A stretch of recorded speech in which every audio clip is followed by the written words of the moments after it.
So we have the last two presentations, last two talks before we end today at the Fintech stage. I would like to invite on stage somebody who's been also here last year and also participated in the panel in the morning, Meirav Harel. And Meirav is the founder and CEO of MH Fintechs. And today she's going to be talking about Web3, NFTs, CBDCs, and their ownership of data. So please bring it up for Meirav.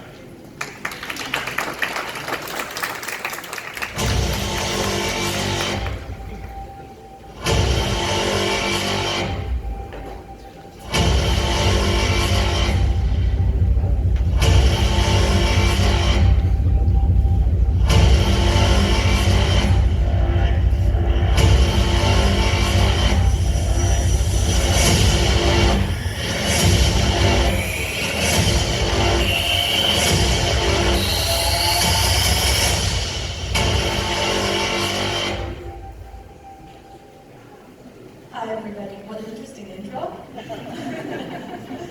feels like a rock star. Okay, so first of all, I'm very happy to be here, and thank you for the invitation, the hospitality, and the wonderful event. We're going to be talking about a few interesting things, like Web3, NFTs, where's the future taking us? Are NFTs gone? Are we going to see a continuous of them? How do they connect to data, and how do central bank digital currencies fit into the picture? A little bit about myself. I'm a veteran in the field of finance and technology. For over 20 years, I've been combining the two before the name Fintech was even created. I was the product and business manager of one of the biggest security trading websites in Israel, Trade.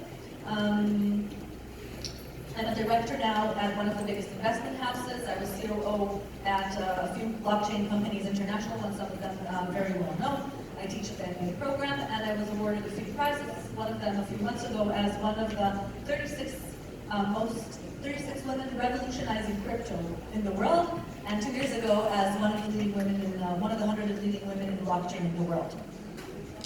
I work with regulators, institutions, banks, and companies about everything that has to do with moving ahead with these technologies, starting from project management through education, through advisory, and on all the fields that have to do with that have to do with fintech, including blockchain, including crypto, including NFTs, and where the future is taking us. So I'm going to start with a few questions. Who owns NFTs here? Okay, all right. And who has created NFTs? All right, okay. Mostly men, always women. Who works at Web3? All right. And who is familiar with the different pilots that China has done with their central bank digital currencies? All right. All right, so we're kind of living in interesting times today because the future is being created simultaneously in different directions. And it seems that it could go in two parallel universes, and we don't know which one of them is going to take over, which one of them is going to be the leading one. And the interesting thing about it is that they're created almost on the same technology. And I'm talking about AI, I'm talking about data mining, I'm talking about blockchain, I'm talking about smart contracts, but you can see a separation in the way they are implemented. And the implementations can create vastly different futures. And especially in regards to the power structures between people, regulators, big tech, and the financial system. On the one hand, we have the decentralized developments that the lecture before me did an amazing job at explaining. We have NFTs, we have digital currencies that are decentralized, we have metaverses that are also decentralized, and they've been creating a lot of news and headlines. But as you all know, it's kind of like decline, right? We're talking about a situation where NFTs, people have said, okay, they're gone, nothing is going to happen with them, they're just a hype. But that's a question, because if we look back and remember the graph of adoption, the Gartner theory, about how technology is adopted, we can see that usually it happens the same way. There's a hype that goes up, right? And then people talk about it, everybody says, yes, it's the future, it's the future. What happens after that? There's a decline, okay? But then something very interesting happens after this era, let's call it, new inventions are created. okay? And these creations take into account business models, real-world use cases, things that need to be answered. And the question is, in regards to NFTs, digital currencies, what is the next thing that is going to be taking place?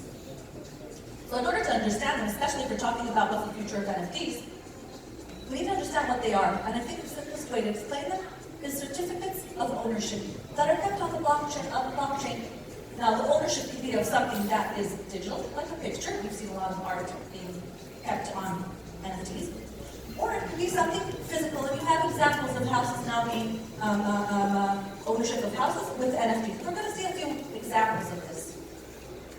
So, what are the next generation of NFTs that we're expecting to be seen? Or rather, I'd say it in a different way, what are the next use cases that we could be using smart contracts that are wrapped as NFTs? What are we going to be seeing? Okay? First example, Alfa Romeo. Okay? Alfa Romeo created an NFT that is connected to one of the cars that they created, the Tonale car. Now, what does this NFT do? It keeps track of the information about the car. Not only who owns it, but how much mileage has it been using, what is the gas consumption, were there car accidents, is the car being treated properly? Now, why is this an interesting example? Why? Because it challenges the structures of centralized entities. Because if you could imagine all the cars in the world, if they all had NFTs, would we need the government office that keeps track about cars? No. Okay? So this is one example of creating or using the technology in a way that kind of challenges the old infrastructures. Okay? But there's another very interesting thing that happened here.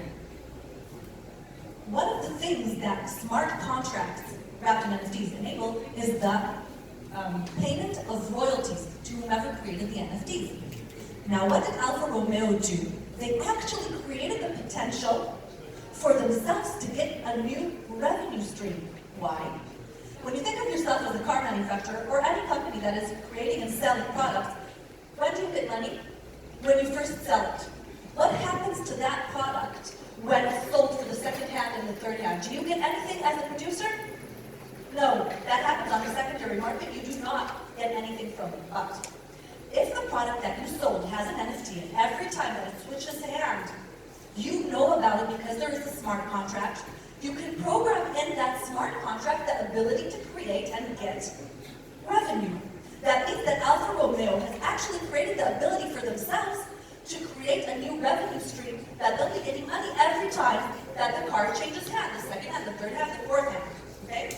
Now, how is that relevant to the companies that you guys are working on? Could there be a solution to create new revenue streams exactly for that purpose?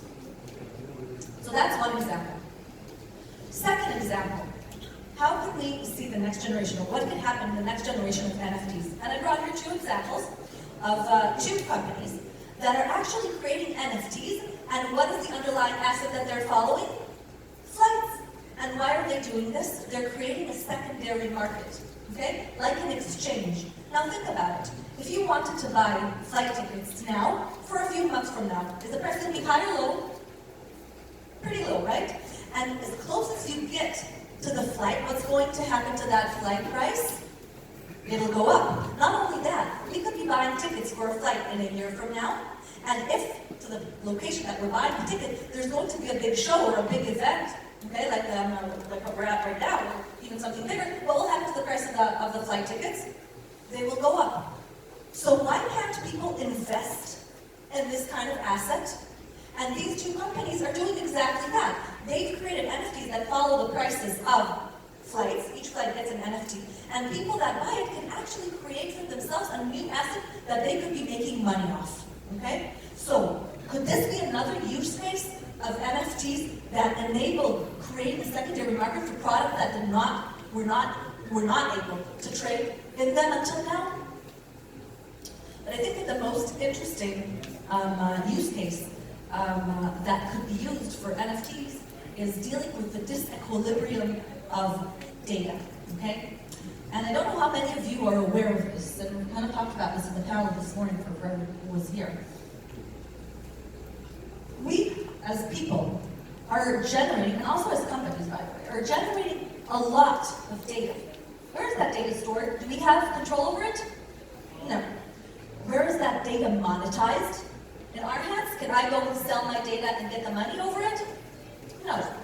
Right now there is a disequilibrium between the creators of the data and the monetizing bodies of this data. And the question is, how do you solve this? Could there be a future where people store their data, sell their data, and receive some sort of income from the data that they are generating? Okay? And this is one of the interesting things, that NFTs could come into place as technology. Okay? And that is exactly what Web3 is talking about. Exactly this point where everybody could store the data that they have and store the assets that they have and create for themselves a new revenue stream where they could sell the data that they've collected. Okay? There are many examples of this. You have startups in Web3 that are dealing with social media. Other ones that are doing it for music. The examples are limitless of these kinds of new steps. But the thing is, this is just one side, okay? This is just one of the alternatives of the future where we all hold our money, our data, create money off it. You know, it comes instead of the idea of having some sort of basic income that actually comes from the government. That are, you know, there's a new idea of giving everybody a basic income, but that's funny because we're going to be paying it from our own taxes. Whereas if we monetize the data, that's something that people are generating, and they could maybe even get more than the basic income because of these technologies. But data is something valuable, and not only people want to own it. Who wants to own it? Actually, everybody, okay? And one of the interesting things that have to do with the same technology, this is the second future that is being created at the same time, has to do with central bank digital currencies that we've been talking about. Now, I know that you guys are all well aware that in many, many countries around the world, there's kind of like an arms race, right? About who's going to be the first one and who's going to create the central bank digital currency, and will it be backed by gold, will it not be backed by gold? Who's the most advanced? China, okay? And China has done a few pilots all around the world, and one of them is very interesting and can exemplify to all of us what can happen with central bank digital currencies using smart contracts, which are programs, okay, that you can put inside the money. When China came out with this pilot, they told the people in that area, people, come, do you want to test the central bank digital currency of digital yuan? Download the app. You will have inside there a certain amount of money, just for exemplification, let's say $100, okay? And you could start using it. So people downloaded the app, and they started wanting to use it. What did they find out? They found out a few very interesting things. First of all, they could not transfer it from one person to the other. That means that if you wanted to pay the babysitter, you could not do that. Why? Because that's the way it was programmed in the smart contract. Okay. So people wanted to go and buy with it. They went into stores, they wanted to buy it. Could they buy with it in all the stores? No. Why? Because that was the way it was programmed. You could only buy in the stores that were put inside the smart contract and the money. Okay, so they went to the stores that are, programmed inside. They wanted to buy things. Can they buy everything they want? No. They could only buy certain things that were programmed into this money. Okay? And the last but not least is that after a few weeks of using this product, any money that was left in the digital wallet simply disappeared because that was how it was programmed in the smart contract in that money. That kind of exemplifies where things could go if we're talking about programming money. And it becomes even more interesting when you start connecting it to credit scoring, the social credit scoring, if you guys are aware of it, because theoretically you could program that only certain people and certain behaviors could use the money in certain ways, and everything will be programmed inside the central bank digital currencies. But there's another aspect of this. What comes along with digital currencies? Again, data, okay? And there are a lot of things that can be done with this data. Now, it seems all far-fetched, and China rolled back on that pilot, and they changed it a little bit, but the rest of the regulators are talking about the same thing, and this is one of the things that are being talked about in central banks around the world. How do we want to program money?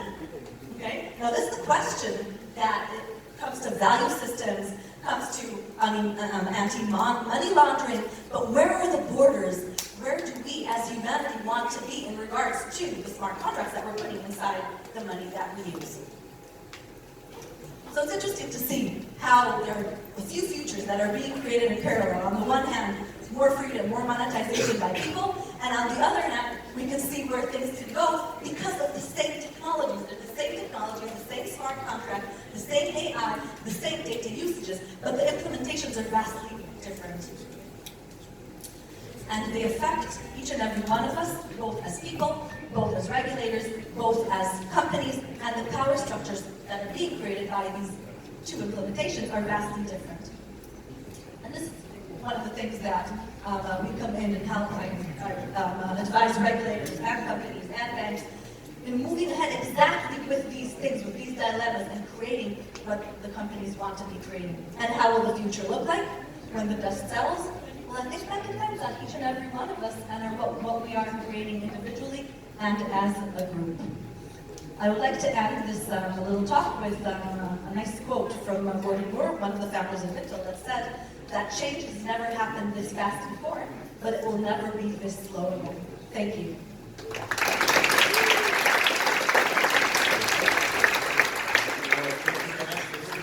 A lot of content. We have a couple of Did I talk too fast? No, it's perfect. Absolutely perfect. So let's look at a couple of questions we had on Slido and answer those. So the first one is really interesting. Secondary market for things like flights or even tickets be desirable, won't it lead to hoarding or inflated pricing like hand sanitizer during COVID? Yes, there are, creating new technologies can, I'd say, enable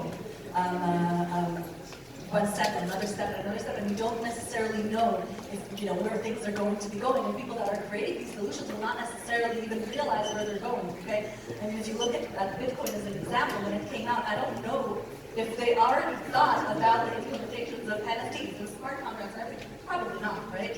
So, yes, it could. One of the directions this could go would be the creation of inflated markets of price ticketing. On the other hand, if it's programmed in the smart contracts and the NFTs that you can't raise it more than X percent every time you trade hands, it's going to be a different story, right? Yeah. So it really depends on how the implementation of the technology is going to be. Good answer. The next one is quite provocative, but I like it. The NFT market is booming with Gen Zers. Is it not risky to give immense wealth to such a high level of young people? Wow. That's somebody who's probably not a Gen Z. That's very, it's interesting. One of the companies, one of the regulators that I work with is the Israeli Tax Authority and other tax authorities around the world. And this actually raises a question that's even more complex. How do you explain to kids that are 13 or 14 that they need to actually pay taxes every time that they're trading with an NFT, right? So this happened in one of the lectures. I think that one of my colleagues was teaching the kids in his son's class about NFTs, and apparently one of the kids there, it's a 13-year-old, had an NFT that was worth at that time $200,000, okay? And he said, yeah, well, I traded it, in computer games. And that raised the question, because this kid did not even realize that he needed to pay taxes on that. And if he'd have gone to his parents and told them your kid needs to pay taxes, they wouldn't have even understood what he does because it's on his computer the whole day. So yes, again, the technology's raised many, many questions. And in the value system, yes, but what would we want to not let kids do things? I don't know. It's an ethical and moral question. Let them be stupid. We were once their age, so why not? How do you bring NFTs to mainstream when every company that announces NFT usage just gets hated? It's quite massive. Well, that depends what you're creating, because NFTs, just like any other technology, can be, I think, used for many different use cases. And if NFTs are going to be used by people that get to the ability to monetize their data, is that something that would be hated by the masses? And if it is hated by the masses, are the masses being used by somebody that has the interest that this not happening, right? So I don't think that you can hate a technology, because technology, just like any technology, can be used for creating better futures or not better futures. How can you hate? You can hate cars, or you can hate the internet, it depends, right? Because the use cases can be vastly different and create maybe good things for people, right? Absolutely. So there are two questions that are very similar, so I'm going to just ask one. Programmable money sounds like something directly out of 1984, and in wrong hands can be used by oppressive regimes. How can we protect against abuses? Wow, that's such a good question. Whoever's asked that question, very deep question. I think this has to do with checks and balances that we spoke about earlier in the panel today. And first of all, the awareness and the representation of the different, I'd say, interest bearers of different areas. And one of the interest bearers of central bank digital currencies are actually the people, the regular people. And yes, if people are not properly represented when these discussions are done by central banks, there could be a problem, obviously.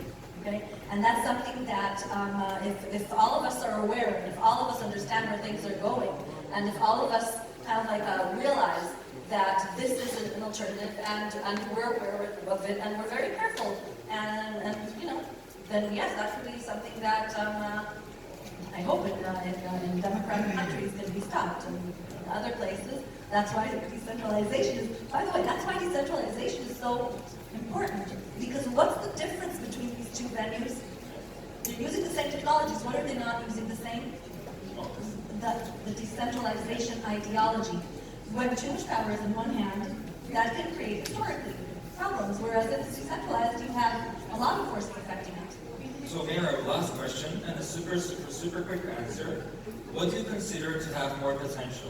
NFTs for tangible or NFTs for intangible assets?